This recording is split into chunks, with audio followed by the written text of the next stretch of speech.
Hi, Meg. Stitches by Meg.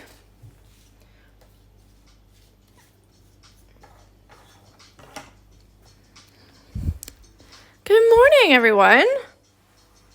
Good morning. All right, we have quite a bit to do today. So today's Tuesday. Just figure that out from the other live when I got all the days mixed up. So Wednesday, let's see here. One of the days we're going to do the fern and fly stitch over here. One of the days we are going to do French knots. One of the days we're going to do a catch-up day, so anything that you haven't done. And then Saturday, that's our last day. So that's it. So today, what we need to do is, good morning, everyone. Good morning. Hello, good morning. What we need to do today is fill in all of these little leaves from our brick stitch plant here. And we need to do, we don't have to do these today. We can do those on our fill-in day. And we have to do something with these guys. 1, 2, 3. So that's our goal. We have the leaves from the brick stitch, and we have these 3 dudes here like that. So yeah, so the rest of the week is kind of piecing in what we have to do. And obviously we have to do some things before we do other things because they're in the background. So these leaves here, there's 10 or 5 or something, I don't know, 11, I don't know how many. They're all just right here. And we have these 2 long stalky ones just here. So we can't do these 2 long stalky ones until we do the leaves behind it, because you're just going to make a bad time for yourself if you try and do some stitching behind these. It's not going to be nice. So you can choose what you want to fill these with. You can continue with a brick stitch if you'd like. If you do that, I'd suggest doing straight down the middle and then filling in on each side. And I think that's what I'm going to do. You could do a split stitch with them. You can do just a straight up satin stitch with them if that's what you would like to do. It's totally up to you what you decide. The other thing we're going to do today is what I had actually planned to do today, is the variegated floss thread with a detached chain stitch for all of these. So those are kind of the 2, that's the plan for today. It's obviously kind of a lot, but to be fair, these ones go really quickly. So I'll start with these and we'll see if we can get to these or not. Yeah, that's the same, so I'll put that over there. Let me find it. Here we go. So I'm going to use this one. It's the same one I used for the other one. I do have 2 other kinds of variegated threads. The one looks like this. It's not an anchor thread, but it's a little bit, this one has more white in it and it's more bright. And then I have another one. Sorry. This one's more yellow and green, whereas this one's more white and green. So I'm going to try and stick with this one, and if I have to supplement with another color, then I will. So let's go. And obviously with variegated threads, they change as you go. So if you see the thread, it's actually changing colors as I'm going down the thread. You can be quite clever with variegated thread, and you can kind of plan where you want the colors to go. If I wanted the lighter color to be down here at the bottom and then it get darker as I go up, I could totally plan for that. Or the other way around. Or you can just let it go. Whichever way it happens, if you know what I mean. Be a bit more carefree about it. So totally up to you. There's no right or wrong way with variegated thread. If you don't have any, that's fine too. Just choose a nice color that you haven't used yet, hopefully. because this is quite a bit of, sorry, because this is quite a bit of things that we're going to do here. So we kind of want to, you know, pick a color that's going to be all right to do like a bunch with. I wouldn't pick one that's too close to this color or this color, because we already have those and you want them to kind of stand out, you know? So let's zoom in. And actually, we haven't done leaves like this yet, so that'll be nice. So with this one, you can do it one of two ways. Like I said, you can kind of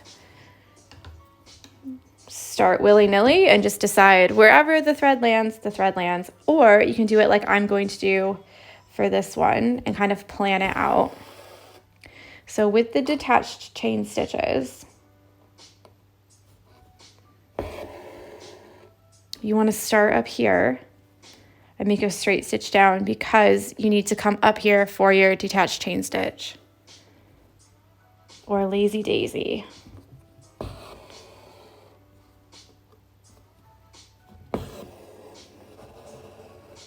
If you didn't want to do this, of course you can choose a different stitch. If you wanted to do just a satin stitch like we did with over here with these ones, or you can do one of the other stitches that I've taught you, or you can choose your own stitch. That's totally fine. But because I had it labeled as variegated stitch, this is probably like one of the easiest to fill the space. And then obviously going up here and then back down, because remember we have to come up here to do our lazy daisy.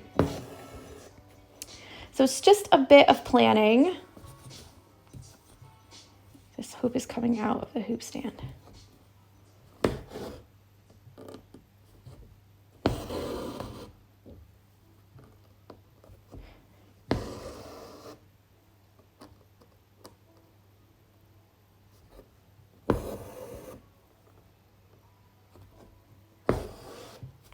Okay, just give up. Just trying to hold it in, but it wasn't working, it wasn't helping.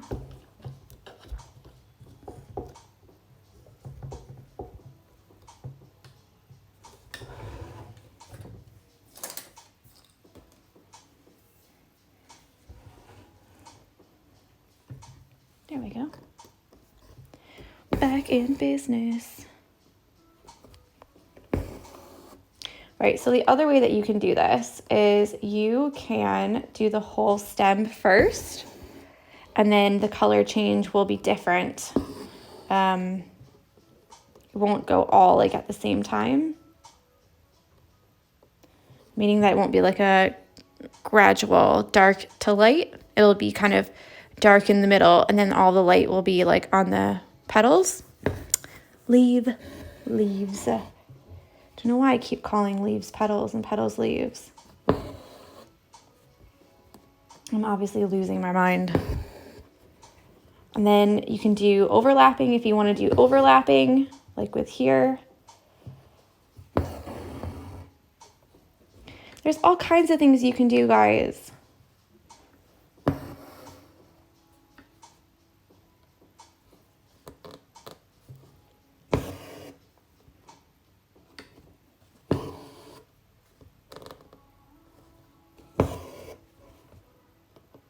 You can make this one go into her hair if you want, like over. Like she's really stuck in. I think there's going to be no color change for this leaf.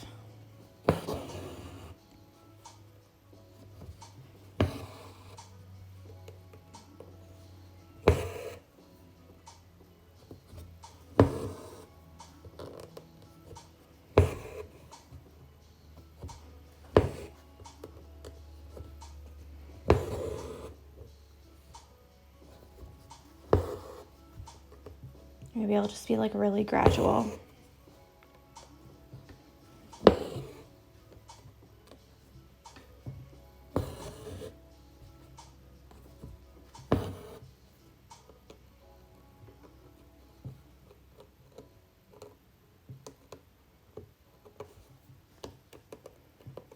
And I'm just going to stitch right over this, I think. No, I'll go behind it like this.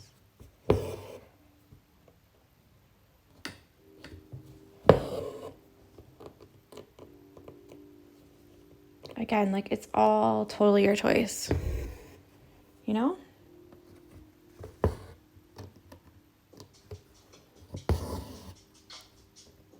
And I've left this one open because behind it, it's meant to look like hidden behind this leaf right here is the tip. So I've obviously, you know, hidden it like that.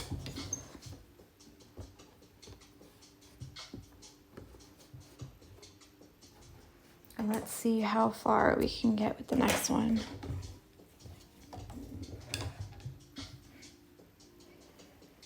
I don't really have much thread left. Let's see if we can do a like a light colored middle and then like dark leaves and see what that looks like.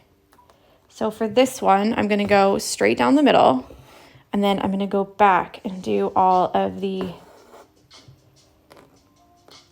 leaves with detached chain stitch. And you can see how that gives like a different look to it. You can also do a stem stitch or even a whipped back stitch for the center of these. If you don't want to see the little like straight separations, that's fine too.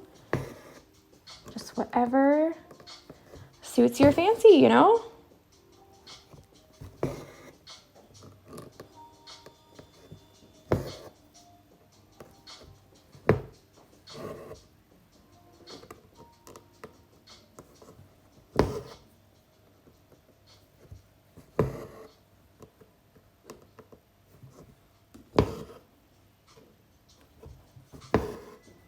Wow, this one goes really light, doesn't it?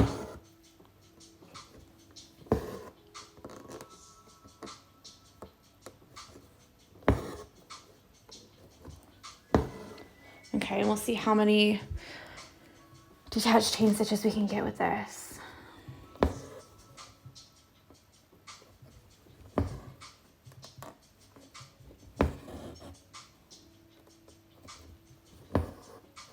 Because it's so light, look at it.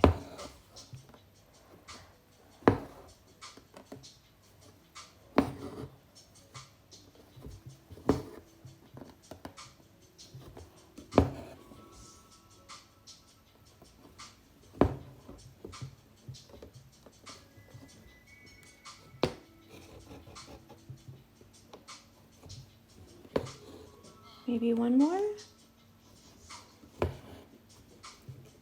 Two more?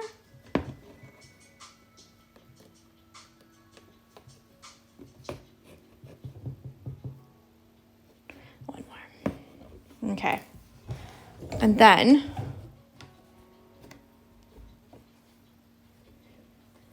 cut another piece and just keep on going. So today's pretty explanatory, yeah, like not anything crazy happening. But because we have some more things to do to catch up on,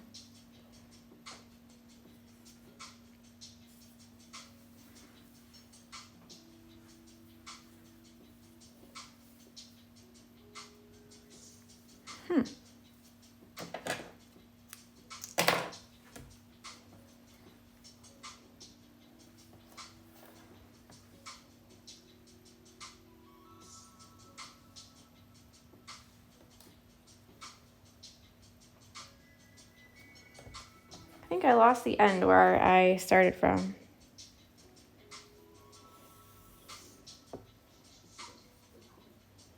Oh well. This one will just be dark. So this is what I mean, that it can be a little bit, if you don't want to plan it and just have it be whatever it is.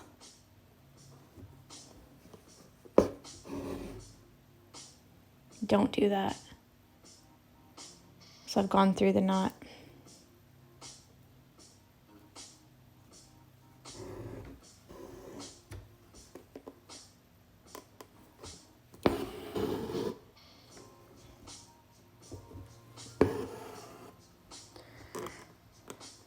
So yeah, there's kind of like the two different ways to do it.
Like I said, if you don't like the look of these, you can totally do a satin stitch, or you could do a split stitch if you liked more texture. You could do like a chain stitch outline if you wanted to do that and not fill them in.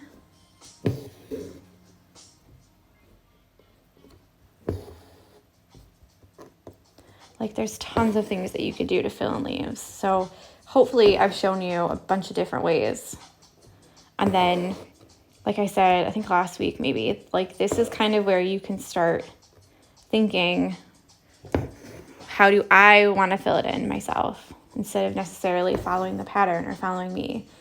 You can choose for yourself how you want your hoop to look.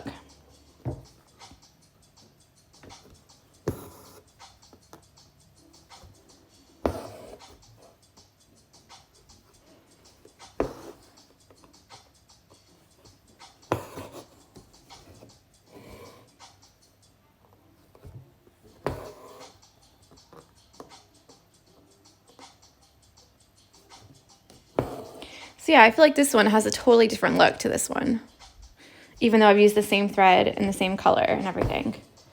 It's just because that's the way the thread landed.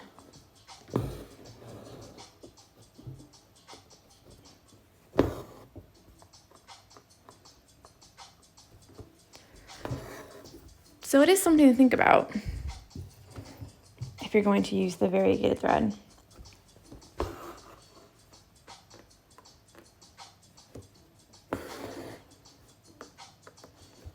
Okay, and I'm going to save the very last one for later and show an example of the brick stitch to fill in a leaf, just in case you wanted to use it. Because I know I said that we work it up and down, so I just wanted to show you that before I head off.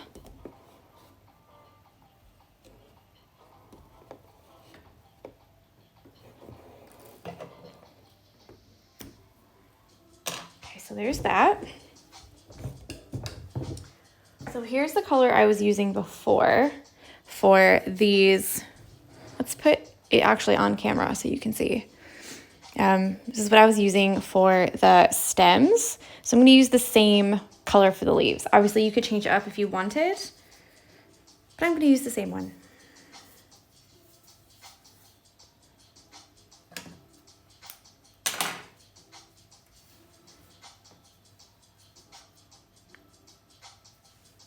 Now you could even do like a lazy daisy for these, each one. 1, 2, 3, 4, 5, 6, 7, 8, 9, 10, 12. Ambitious. But hey, it's got to look full or else it won't look right.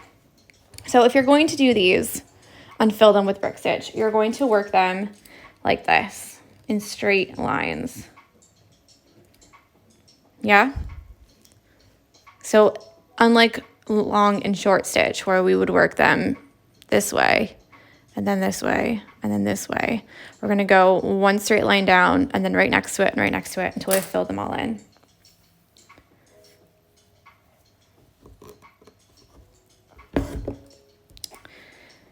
Denied.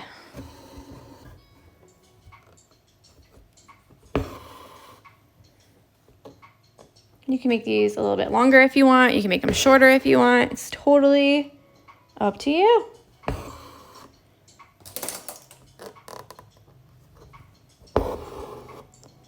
So we've got just the back stitch.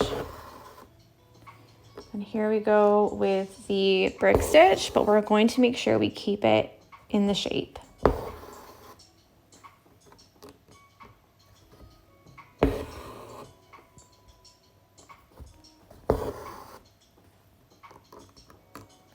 And that might mean you have some like, yep, 6 strands. I've used 6 strands for all of the parts today.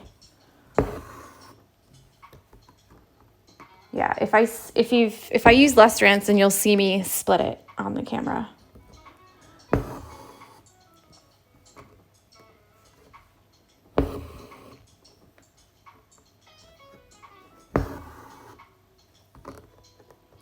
I think because the leaves are quite big as well, if you use smaller ones, then they're going to be really tiny. It'll take ages.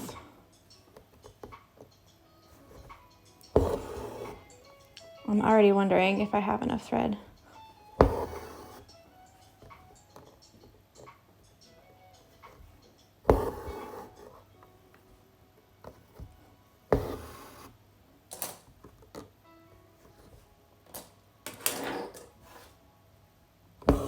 Because I don't have any more of this color, so...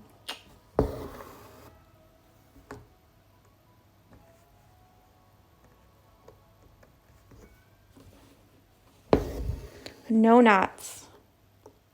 Cannot afford knots. So there's kind of one side. And then I'll go back and do the other. Because, like I said, you're working it vertically down the length of the leaf.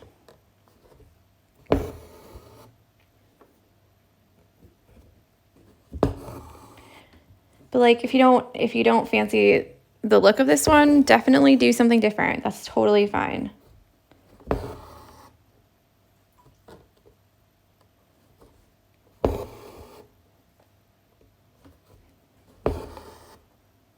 think my video is done.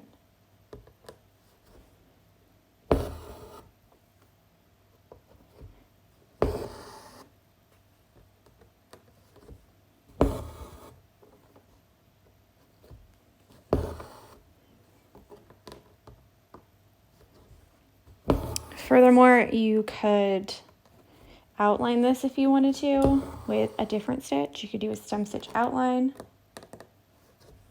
You could do a back stitch outline.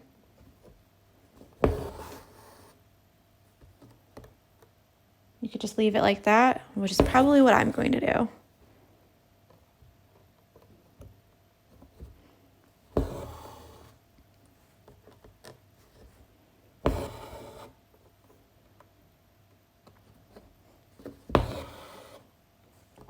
And if you need to do the lines down the middle, that's totally fine as well. How many times do you think I say that? That's totally fine.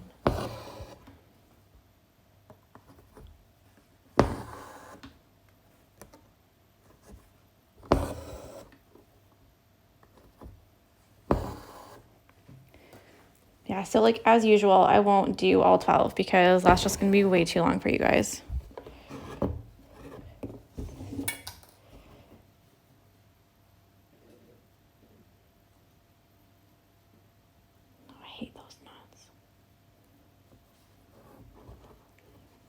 You know the one where the thread like wraps a loop around it and you have to undo the loop?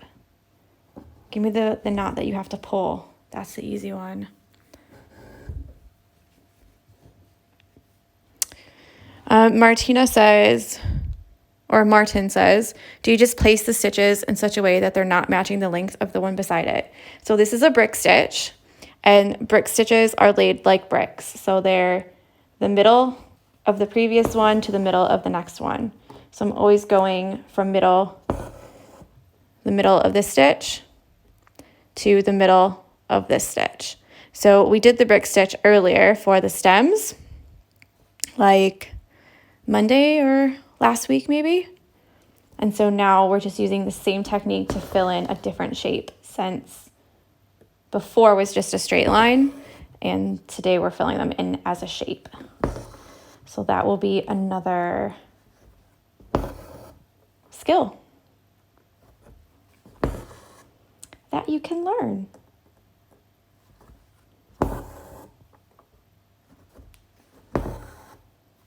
I think that's the one thing that really bothers me about our kitchen tiles in our kitchen,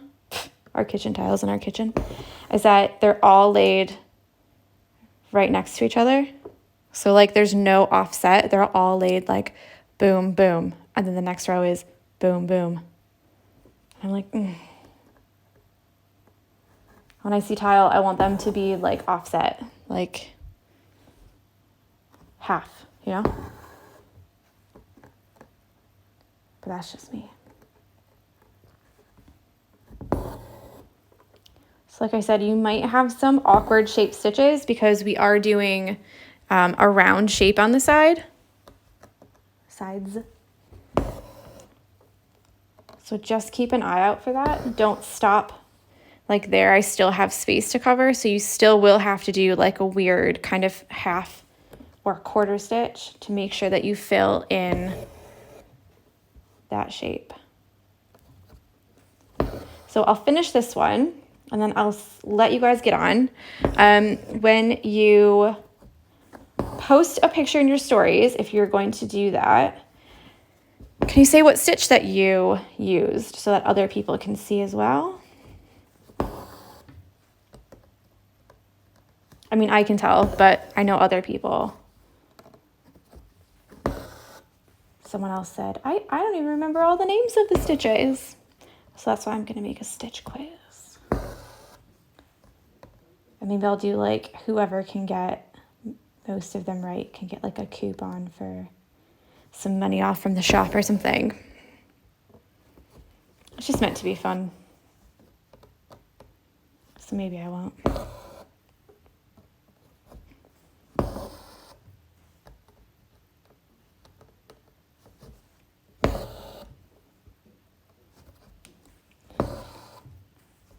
All right, just one more. And we are finished. All right, let me know how you get on. Again, I know it's a lot of work today because we really do have to fill in a lot, you know? But let me know how you do. And if you have trouble, if you post on your stories or anything, tell me which stitch that you chose for these guys and these guys. If you chose the same one as me or a different one, and then it can help other people to get to, you know, recognize the stitches and stuff. And then there's the potato bracket in my stories from yesterday. So if you remember us rating the, oh, you can see my trousers. See? If you saw me rating the grocery stores yesterday, then this relates to that. It's the potato starch madness, the potato bracket. So that's exciting. And yeah, I think that's it. I will talk with you tomorrow. Enjoy your day. Bye.